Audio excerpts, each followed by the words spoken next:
In the state of Arizona, there is a important governor's election taking place next month. Now, on the Democrat side, you have Katie Hobbs, and on the Republican side, you have Keri Lake. Now, I've liked Keri Lake months ago when she first announced that she was going to run for governor. She gets it, especially when it comes to the media and them being total hypocrites. You would think that the leftists, the liberals, would love Keri Lake because to a certain extent, they hate the media that is on their side. But Keri Lake yesterday, and I've been getting comments on videos about Keri Lake. Keri Lake will win this election. Let's speak it into existence. Keri Lake will become the governor of Arizona. Keri Lake was on CNN with Dana Bash, and Keri Lake is a former reporter. So Keri Lake goes on to CNN with political hack Dana Bash, and instead of talking about policy, Dana Bash tells Keri Lake basically, you're just an election denier, right-wing woman, and you up Trump hind parts. But I want to react to one clip where Keri Lake caught Dana Bash being a total hypocrite when it comes to election denying. Then I'm going to come back because I want to talk about Katie Hobbs as well, who was charged with racial discrimination. Imagine if this was a Republican, what they would say. But when you're a Democrat, it's all fine. You can pull a John Fetterman. You can chase him down the damn street. But first, check out this clip of what Keri Lake just demolished Dana Bash when it comes to the Democrats denying the election as well. Check it out. The real issue, Dana, is that the people don't trust our elections. They haven't since 2000. I'm a reporter. I've been sitting on your side of the desk for a long time. And since 2000, we have Americans who don't trust our elections. In 2000, in 2004, they didn't trust the elections. In 2016, Kamala Harris, Amy Klobuchar, and Hillary Clinton, everybody on the Democrat side said the election had problems. Ms. Lake, there definitely has been some of that, but I want to say in 2000, Al Gore conceded. In 2004, John Kerry conceded. In 2016, Hillary Clinton conceded, and we didn't see that in 2020. That's the difference. And so the question is, are you undermining faith in elections? Dana, in 2018, Stacey Abrams never conceded. She still hasn't. I don't hear CNN calling her an election denier. We have the right. It's protected with our First Amendment to question our government and to question elections. No question and we about still that. have the First Amendment. Yep. We still have the First Amendment. And when you start seeing the media cancel people for questioning their government, then that's when we have a problem. I totally agree about the First Amendment. You and I are benefiting from the First Amendment as we speak. So I couldn't agree with you more on that. Let's look ahead, Dana, and let's talk about the 2022 election. Will you accept the results of your election, Ms. Lake? I'm running against a twice convicted racist who cost the state taxpayers $3 million because of her hatred for people of color. She paid a woman of color in her office $30,000 less than men doing the same job. Last week, we learned she held a slave auction, a mock slave auction in high school. We saw her running from a black reporter, hiding in the bathroom from him. I'm not going to lose this election because I'm going to talk to Katie Hobbs. I'm going to talk to Katie Hobbs right after we're done. Arizona will never elect a racist like Katie Hobbs. My question is, will you accept the results of your election in November? I'm going to win the election and I will accept that result. If you lose, will you accept that? I'm going to win the election and I will accept that result because the people of Arizona will never support and vote for a coward like Katie Hobbs who won't show up on a debate stage. She's single-handedly destroying a 20-year tradition of gubernatorial debates because of her cowardice. Exactly. Keri Lake yet again catching these reporters involved in the liberal media industrial complex, catching them slipping. They don't know what they're talking about. They're partisan to the extent of they would just act like all this interview was about. Like I say, not policy. You're just a right-wing election denier. Defend it. No talk about policy. Keri Lake, and I love her delivery when she speaks. She's concise, direct.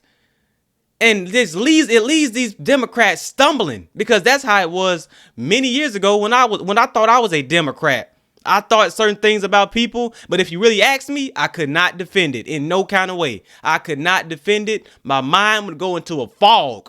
Then this is what happened to Dana Bash, who's a grown woman, not an 18-year-old, but like I was. But Dana Bash also spoke about how she was going to. So Keri Lake just demolished Dana Bash. She ain't like she has any credibility anyway. CNN is a network that's dying. But Dana Bash spoke about how she was going to speak to Keri Lake's opponent, being Katie Hobbs, who was actually charged with racial discrimination. I can't think of somebody in the GOP who has been charged with racial discrimination. But Katie Hobbs is a Democrat, so there's nothing to see here. Shut up, boy. But Katie Hobbs, who refuses to debate Keri Lake, who wants to debate Keri Lake? You don't want no smoke with Keri Lake, so just dip and dodge and waste your days, Katie Hobbs. But I want to show you guys a clip of Katie Hobbs. Just pay attention to how she speaks. You declined to participate in a PBS debate against Keri Lake. Here's what one columnist from the Arizona Republican wrote. Lori Roberts from the Arizona Republic, this is what she wrote. She wrote, if Katie Hobbs loses, remember October 12th, the day she ran away from confronting Keri Lake. Democrats in Arizona are known for snatching defeat from the jaws of victory, but Hobbs' refusal to debate her opponent on Wednesday represents a new level of political malpractice. Why won't you debate her? Look, Keri Lake has made it clear time and time again that she's not interested in having substantive, in-depth conversations about the issues that matter to Arizonans. She only wants a scenario where she can control the dialogue, and she's refused to sit down in a one-on-one lengthy conversation to really clarify with Arizonans where she is on the issues.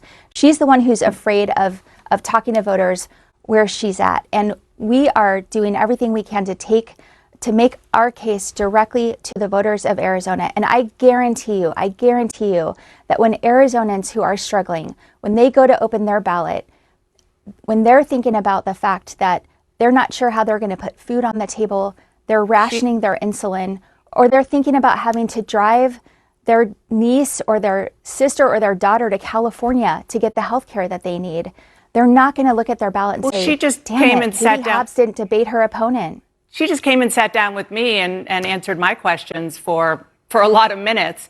Yeah. A lot of Democrats are questioning your decision, and they're saying, it's the wrong decision. President Biden's former 2020 co-chair said, I would debate and I would want the people of Arizona to know what my platform is.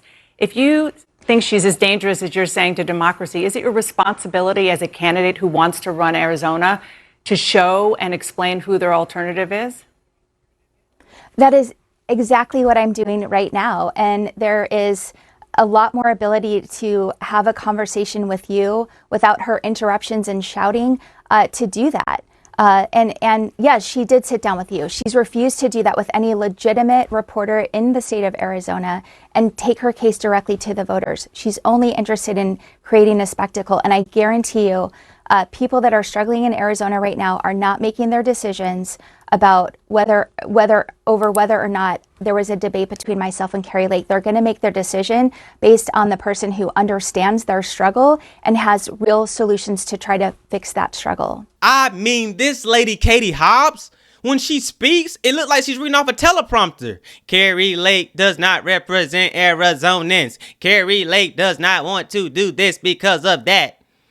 Katie Hobbs is nothing but a puppet. And like Keri Lake says, she's being a coward. You refuse to debate. This lady, Katie Hobbs, is a total disaster. And all of the people who moved from California or from these blue states to Arizona, when you are in Rome, do as the Romans. You move to Arizona because of conservative policies. Yeah, you may have family and all that, but when you looked at how them taxes was and how cheap it was to live there, conservative policies made you move to the state of Arizona. So why would you vote for this puppet, Katie Hobbs? I thought both sides were sick of politicians. Apparently not, because you keep propping them up, and Katie Hobbs is one of them.